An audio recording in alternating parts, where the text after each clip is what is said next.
ಪುಷ್ಪ ಅವರೇ ಬನ್ನಿ ಬನ್ನಿ.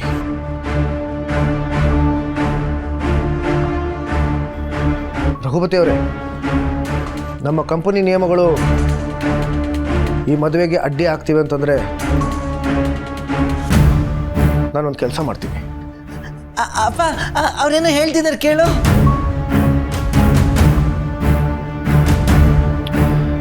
ನಾನು ನನ್ನ ಕಂಪ್ನಿ ನಿಯಮಗಳನ್ನು ಬದಲಾಯಿಸೋಣ ಅಂತ ಅಂದ್ಕೊಂಡಿದ್ದೆ. ಆದರೆ ಸರಿ ಬಿಡಿ. ಪುಷ್ಪ ಅವರೇ ಬನ್ನಿ ಹೊರಡೋಣ. ಸಂಪತ್ ಅವರೇ ದಯವಿಟ್ಟು ನನ್ನನ್ನು ಕ್ಷಮಿಸ್ಬಿಡಿ. ನಿಮ್ಮ ಮದುವೆ ಮುರಿಬೇಕು ಅನ್ನೋ ಉದ್ದೇಶ ನಂದಾಗಿರಲಿಲ್ಲ. I am really very sorry. Sir ಏನು ಹೇಳಿದ್ರಿ? ಕಂಪ್ನಿ ನಿಯಮ ಬದಲಾಯಿಸ್ತೀನಿ ಅಂತ ಹೇಳಿದ್ರ? ಅದೇ 10ನೇ ರೂಲು. ಅದರಿಂದ ತಾನೇ ನಿಮಗೆ ತೊಂದರೆ ಆಗಿದ್ದು. ಹೌದು ಸರ್, ಅದು ಒಂದು ಬದಲಾಯಿಸಿದ್ರೆ ಸಾಕು.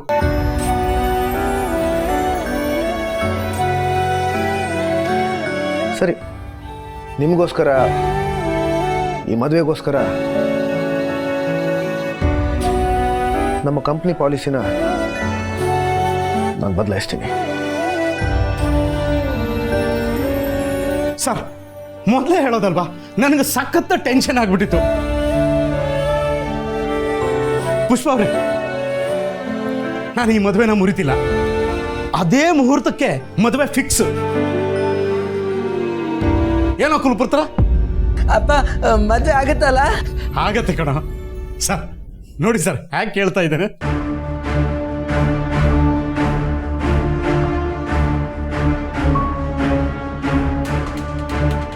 ಸರ್ ಬನ್ನಿ ಸರ್, ಕೂತ್ಕೊಳ್ಳಿ. ಪುಷ್ಪ ಅವರೇ ನೀವು ಕೂತ್ಕೊಳ್ಳಿ. ನೀವು ಹೇಳಿದ ನಿಜ. ಮದುವೆ ಅನ್ನೋದು ದೇವ್ರ ಇಚ್ಛೆ. ಸದ್ಯಕ್ಕೆ ನಮ್ಮ ದೇವರು Arya sir. Sir thank you sir, thank you. ಹೌದು, ಹಾರೇ ಸರ್ ದೇವ್ರೆ. ಸರ್ ನಿಮ್ಮ ಉಪಕಾರಕ್ಕೆ ನಾನು ಹೇಗೆ ಧನ್ಯವಾದ ಹೇಳಬೇಕು ಗೊತ್ತಾಗ್ತಿಲ್ಲ. ಈ ಜನ್ಮದಲ್ಲಿ ನಿಮ್ಮ ಋಣ ನಾನು ಮರೆಯಲ್ಲ. ನಿಮ್ಮಿಂದನೇ ಈ ಮದುವೆ ನಿಶ್ಚಯ ಆಗಿದ್ದು. ಈಗ ನೀವಿಲ್ಲ ಅಂದಿದ್ರೆ ಅನ್ಯಾಯವಾಗಿ ನನ್ನ ಮಗಳನ್ನ ಈ ಮನೆ ಸೊಸೆ ಮಾಡಿ ಕಳಿಸ್ಬಿಡ್ತಿದ್ದೆ.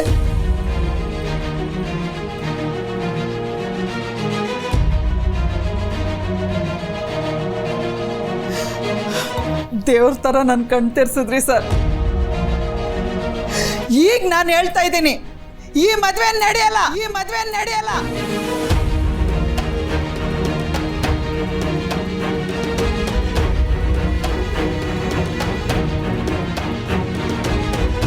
ಹೇ ಪುಷ್ಪ ಅವರೇ, ಏನ್ ಹೇಳ್ತಿದ್ದೀರಾ ನೀವು?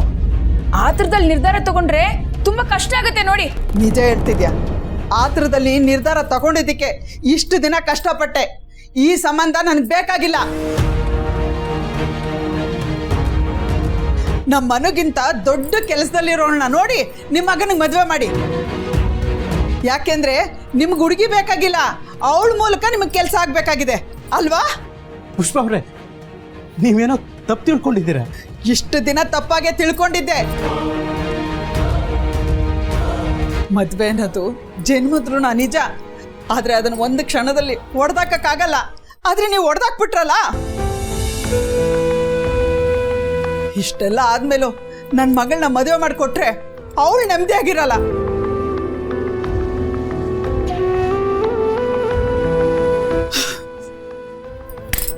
ಬರ್ತೀನಿ.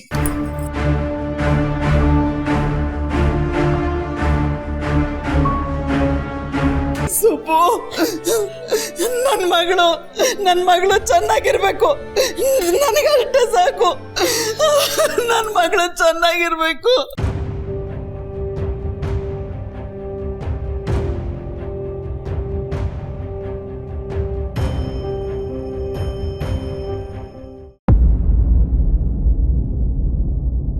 ಒಂದೇ ಒಂದು ಕಣ್ಣ ಬಿಂದು ಜಾರಿದರೆ ನನ್ನಾಣೆ.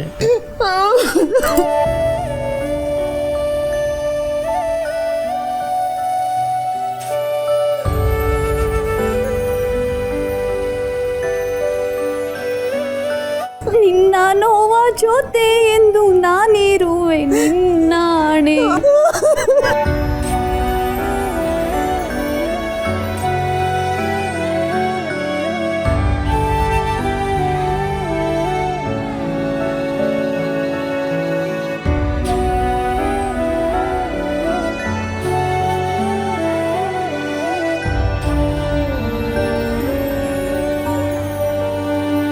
ಪುಷ್ಪ, ನಿನ್ನ ಕಣ್ಣಲ್ಲಿ ನೀರು ನೋಡಿ ನನ್ನ ಕಣ್ಣಲ್ಲೂ ನೀರು ಬಂತು.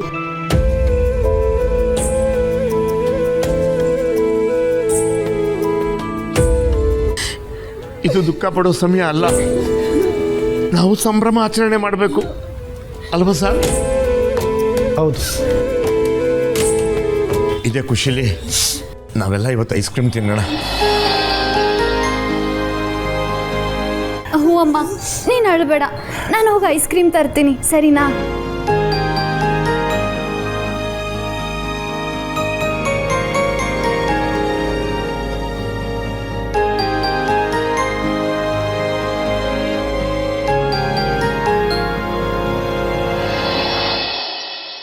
ರಮ್ಯಾ, ರಮ್ಯಾ, ನನ್ ಮದ್ವೆ ಕ್ಯಾನ್ಸಲ್ ಆಯ್ತು ಕಣೆ, ಮದ್ವೆ ಕ್ಯಾನ್ಸಲ್ ಆಯ್ತು. ವಾವ್, ಒಡಿ ಹ್ಯಾಂಡು. ನಾ ಹೇಳಿರ್ಲಿಲ್ವಾ ಇದು ಪಕ್ಕ DDL ಜನೆ ಅಂತ. ಕಂಗ್ರಾಟ್ಸ್. Thank you.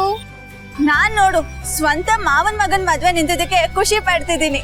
ಪಾಪ ಸಂಪತ್ ಬೇಜಾರ್ ಮಾಡ್ಕೊಂಡಿರ್ತಾನಲ್ವಾ, ಸಾರಿ ಕಣೆ.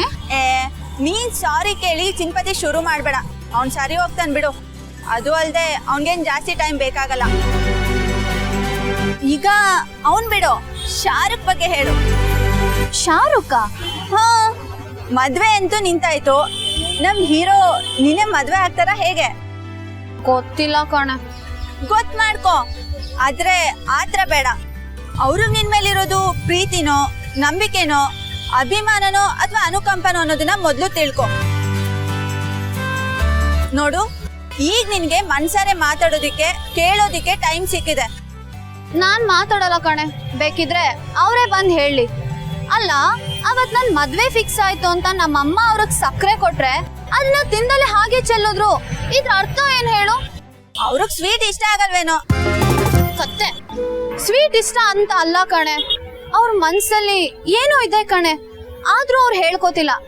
ಆದ್ರೆ ನಾನ್ ಈ ಸತಿ ಖಂಡಿತವಾಗ್ಲೂ ಬಿಡಲ್ಲ, ಅವ್ರ ಬಾಯಿಂದ ಹೇಳಿಸ್ತೀನಿ. ಪಕ್ಕ ಪಕ್ಕ.